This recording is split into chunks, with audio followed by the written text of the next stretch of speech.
So today guys, PMR schedule or preventive maintenance schedule ngayon sa planta, and nandito kami sa mga transmission lines namin, naglilinis sa mga insulators, mga fuse, cutout fuse, mga fuse assembly. Okay, so ito yung mga insulators na lilinisin namin. Ayan, mga high voltage insulator ito. So ito yung fuse.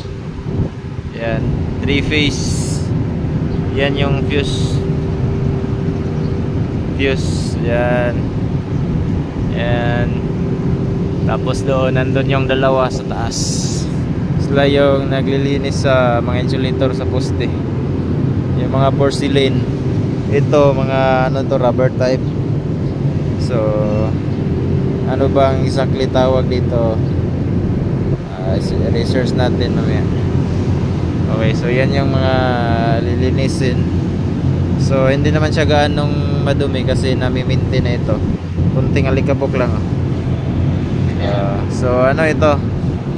13.2 kV yung voltahe na dadaan dito. So 13.2 kV.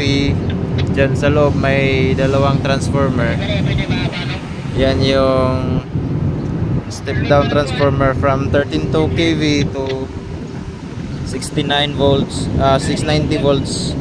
Tsaka yung isa 13.2 kV, ang secondary 480 volts.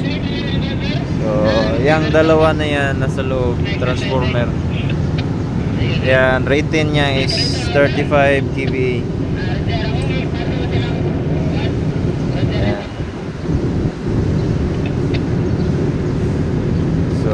Malalaki yung mga transformer na yan. So yan guys, mga electrical works sa mga